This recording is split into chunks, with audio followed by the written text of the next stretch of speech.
سوال کیا اذان سنتے ہو؟ آواز تمہارے گھر تک پہنچتی ہے؟ انہوں نے عرض کی کہ اذان کی آواز تو میں سنتا ہوں۔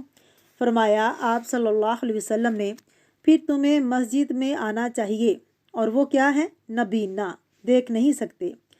اور اس وقت لائٹیں بھی موجود نہیں تھیں، لائٹیں نہیں تھیں، اندھیرا تھا۔ اب تو بہت زیادہ سہولیات ہیں۔ ایک اور روایت میں ہے کہ آپ صلی اللہ علیہ وسلم نے فرمایا پھر میں تمہارے لیے کوئی اور رخصت نہیں پاتا، دوبارہ نماز پڑھی ہوئی اس کے لیے کیا ہوگی؟ نفل ہوگی، اور اس کا صدقہ ہوگا اس شخص پر۔ اس سے پتہ چلتا ہے کہ کتنا ضروری ہے اکٹھے نماز پڑھنا۔ مسلم کی حدیث میں آتا ہے، ابن مسعود فرماتے ہیں کہ ہم میں سے کوئی بھی جماعت کے پیچھے نہیں رہتا تھا سوائے منافق اور بیمار کے، یعنی منافق نماز میں شریک نہیں ہوتے تھے یا بیمار، باقی کوئی اور پیچھے نہیں رہتا تھا۔ اور اکیلی نماز کے مقابلے میں جماعت سے پڑھی ہوئی نماز جماعت کے ساتھ 27 درجے زیادہ افضل ہے۔ تو اقیم الصلاۃ میں جو شروط ہیں اس میں خاص طور پر جماعت کی نماز، ورکعوا مع الراکعین، نماز اور زکوٰۃ ہر زمانے میں دین اسلام کے اہم ارکان رہے ہیں، لیکن یہود میں نماز با جماعت کا اہتمام نہیں تھا، اور ان کی نماز میں رکوع بھی نہیں تھا۔ یہود نے نماز ادا کرنا بالکل چھوڑ دیا تھا، اور زکوٰۃ ادا کرنے کی بجائے سود کھانا شروع کر دیا تھا۔ اس آیت میں انہیں تنبیہ کی جا رہی ہے کہ اب تمام امور میں نبی آخر الزماں جناب محمد رسول اللہ صلی اللہ علیہ وسلم کی اتباع کرو۔ اور اس آیت اور اگلی 3 آیات میں خطاب یہود اور مسلمانوں میں مشترک ہے۔ ہماری شریعت میں بھی نماز با جماعت ادا کرنا بہت فضیلت رکھتا ہے، اور بلا عذر ترک جماعت کبیرہ گناہ ہے، یعنی نماز کو جماعت کے ساتھ چھوڑنا بغیر کسی عذر کے گناہ ہے۔ جیسا کہ احادیث سے واضح ہوتا ہے نماز با جماعت کی فضیلت اور فوائد۔ سیدنا عبداللہ بن عمر کہتے ہیں کہ آپ صلی اللہ علیہ وسلم نے فرمایا جماعت کی نماز اکیلے شخص کی نماز سے 27 گنا زیادہ فضیلت رکھتی ہے۔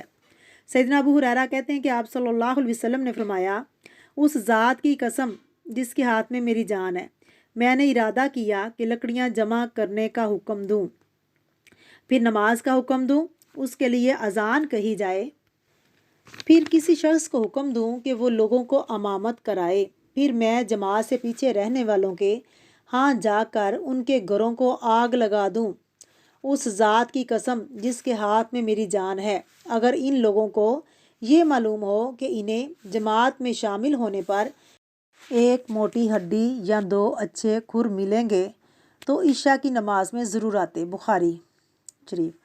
نماز کے فضائل اور اہمیت۔ سیدنا ابو ہریرہ رضی اللہ تعالیٰ عنہ فرماتے ہیں کہ رسول اللہ صلی اللہ علیہ وسلم نے فرمایا بھلا دیکھو اگر تم میں سے کسی کے دروازے پر نہر بہتی ہو اور وہ اس میں ہر روز 5 مرتبہ نہائے تو کیا اس کے بدن پر کچھ میل کچیل رہ جائے گا؟ صحابہ کرام رضی اللہ تعالیٰ عنہم نے عرض کیا نہیں، کچھ میل کچیل باقی نہیں رہے گا۔ آپ صلی اللہ علیہ وسلم نے فرمایا بس یہی 5 نمازوں کی مثال ہے، اللہ تعالیٰ ان 5 نمازوں کی وجہ سے گناہ معاف کر دیتا ہے۔ سیدنا ابو ہریرہ رضی اللہ تعالیٰ عنہ فرماتے ہیں کہ رسول اللہ صلی اللہ علیہ وسلم نے فرمایا کہ ہر نماز اپنے سے پہلی نماز تک کے، جمعہ اپنے سے پہلے جمعہ تک کے، اور رمضان اپنے سے پہلے رمضان تک کے گناہوں کا کفارہ ہے، بشرط یہ کہ کبیرہ گناہوں سے پرہیز کیا جائے۔ مسلم نے روایت کیا ہے۔ سیدنا عبداللہ بن عمر بن عاص کہتے ہیں کہ ایک دن رسول اللہ صلی اللہ علیہ وسلم نے نماز کا ذکر کرتے ہوئے فرمایا جس نے نماز کی حفاظت کی اس کے لیے نماز قیامت کے دن نور، برہان اور نجات کا باعث ہوگی، اور جس نے نماز کی حفاظت نہ کی اس کے لیے اس دن نہ نور ہوگا، نہ برہان اور نہ نجات، اور قیامت کے دن وہ قارون، فرعون، حامان اور ابی بن خلف کے ساتھ ہوگا۔ سیدنا انس بن مالک کہتے ہیں کہ ایک شخص رسول اللہ صلی اللہ علیہ وسلم کے پاس آیا اور کہنے لگا میں نے حد کا ایک گناہ کیا ہے، مجھے حد لگائیے۔ آپ صلی اللہ علیہ وسلم نے اسے کچھ نہیں پوچھا، اتنے میں نماز کا وقت آ گیا اور اس نے آپ کے ساتھ نماز پڑھی۔ پھر وہ شخص کھڑا ہو کر کہنے لگا یا رسول اللہ صلی اللہ علیہ وسلم میں نے ایک حدی گناہ کیا ہے، آپ صلی اللہ علیہ وسلم کتاب اللہ کے مطابق مجھے سزا دیجیے۔ آپ صلی اللہ علیہ وسلم نے فرمایا کیا تو نے ہمارے ساتھ نماز نہیں پڑھی؟ وہ کہنے لگا ہاں پڑھی ہے۔ آپ صلی اللہ علیہ وسلم نے فرمایا تو بس اللہ نے تیرا گناہ اور تیری سزا کو معاف کر دیا۔ بخاری نے روایت کیا اسے۔ تو خلاصہ کیا ہوا کہ ہمیں نماز کی پابندی کرنی چاہیے۔ پچھلی زندگی کے اندر اگر نمازوں کی کوئی کوتاہی ہو چکی ہے تو اللہ سے معافی مانگنی چاہیے اور آئندہ وقت کی پابندی کرنی چاہیے اور خشوع و خضوع والی نماز پڑھنے کی اللہ سے توفیق مانگیں اور کوشش بھی کریں۔ انشاءاللہ جب ہم کوشش کریں گے تو اللہ تعالیٰ توفیق بھی ضرور دیں گے، کیونکہ نماز کا سب سے پہلے سوال ہوگا۔